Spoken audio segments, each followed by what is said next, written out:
नमस्ते, जय हिंद। वक्त है सुबह का और आप देख रहे हैं भेजो न्यूज। खबरों को जानेंगे आगे विस्तार से, उससे पहले जान लेते हैं आज की हेडलाइंस।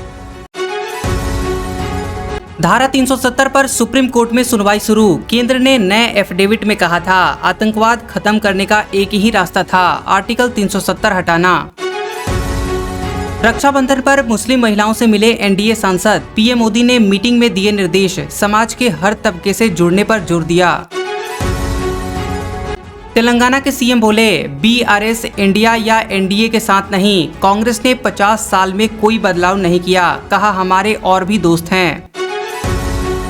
राजेंद्र गुढ़ा ने लाल डायरी के 3 पेज रिलीज किए। राजस्थान सीएम के बेटे, आरसीए में लेन देन की बातें कोड वर्ड में, मुख्यमंत्री के पीए का भी जिक्र। हरियाणा हिंसा में 6 लोगों की जान गई। बजरंग दल विश्व हिंदू परिषद का प्रदर्शन। सीएम बोले पुलिस सबकी सुरक्षा नहीं कर सकती, सुप्रीम कोर्ट बोला हेट स्पीच ना हो। ईरान में 2 दिन का टोटल शटडाउन, वजह है गर्मी। पारा 50 डिग्री पार पहुंचा, हीट स्ट्रोक का खतरा, कई शहरों में बिजली कटौती। पाकिस्तान की अफगानिस्तान को धमकी। बिलावल भुट्टो बोले आतंकी पनाहगारों को खत्म करें अफगानिस्तान हुकूमत, ऐसा नहीं हुआ तो हम एक्शन लेंगे। आर्ट डायरेक्टर नितिन देसाई ने अपने स्टूडियो में फांसी लगाई। देवदास जोधा अकबर का सेट डिजाइन किया था, 4 नेशनल फिल्म अवार्ड भी जीते थे। वेस्ट इंडीज के मैनेजमेंट पर हार्दिक बोले बेसिक सुविधाएं तो देते, उम्मीद है आगे ऐसा नहीं होगा। फ्लाइट 4 घंटे लेट थी, खिलाड़ियों की नींद पूरी नहीं हुई। लोकसभा में लगातार हंगामे से ओम बिरला हुए नाराज, स्पीकर की कुर्सी पर नहीं बैठे। मणिपुर मामले पर राष्ट्रपति से मिले इंडिया के सदस्य। आर्टिकल 370 पर सुप्रीम कोर्ट में सुनवाई शुरू। केंद्र ने नए एफिडेविट में कहा था आतंकवाद खत्म करने का एक ही रास्ता था, आर्टिकल 370 हटाना। खबर है कि जम्मू कश्मीर से आर्टिकल 370 हटाने के फैसले को चुनौती देने वाली 23 याचिकाओं पर बुधवार को सुबह 10:30 बजे से सुप्रीम कोर्ट में रेगुलर सुनवाई शुरू हो गई। चीफ जस्टिस डीवाई चंद्रचूड़ की अगुवाई वाली 5 जजों की बेंच इस मामले में सुनवाई करेगी।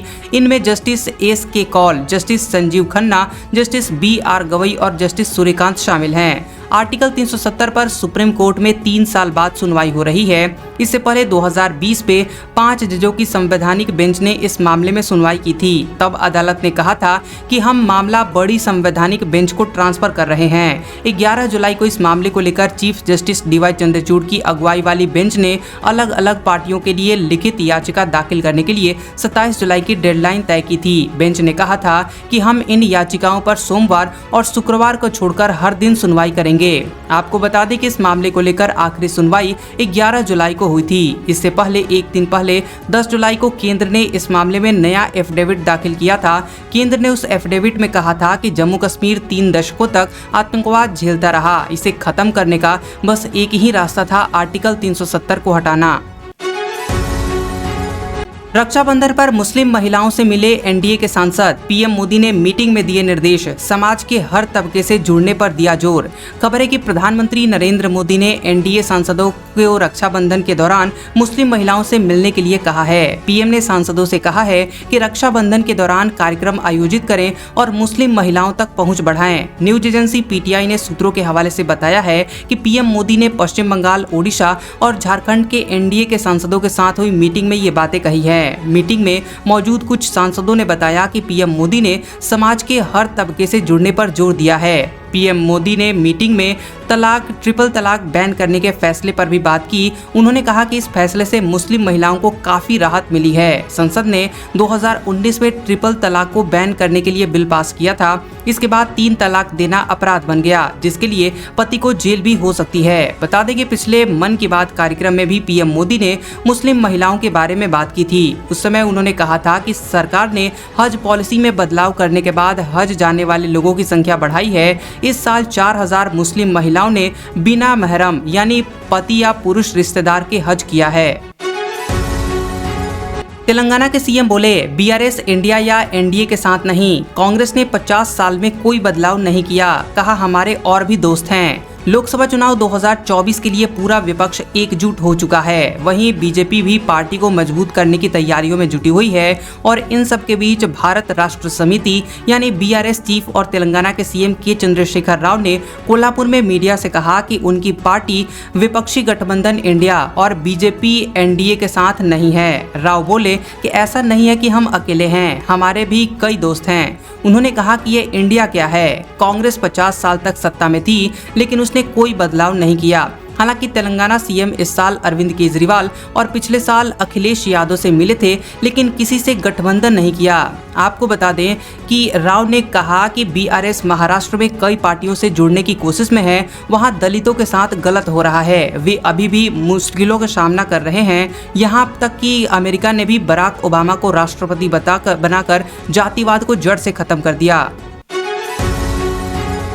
राजेंद्र गुढ़ा ने लाल डायरी के 3 पेज किए रिलीज। राजस्थान सीएम के बेटे आरसीए में लेन देन की बातें कोड वर्ड में, मुख्यमंत्री के पीए का भी जिक्र। बता दें कि बर्खास्त मंत्री राजेंद्र गुढ़ा ने राजस्थान में सियासी भूचाल लाने वाली लाल डायरी के कथित तौर पर 3 पन्ने सार्वजनिक कर दिए हैं। गुढ़ा ने दावा किया है कि सीएम के करीबी और राजस्थान पर्यटन विकास निगम के चेयरमैन धर्मेंद्र राठौर ने इन पन्नों में सीएम के बेटे और राजस्थान क्रिकेट एसोसिएशन के सचिव भवानी सामोता सहित अन्य लोगों से लेन देन का जिक्र किया है। गुढ़ा ने कहा कि मैं सरकार को नहीं, सरकार मुझे ब्लैकमेल कर रही है। बर्खास्त मंत्री ने दावा किया कि इस डायरी में मुख्यमंत्री के करीबी धर्मेंद्र राठौर की ही हैंडराइटिंग है। डायरी के कुछ पन्ने मिसिंग हैं, लेकिन मेरे पास जो पन्ने हैं वह मैं जारी करूंगा।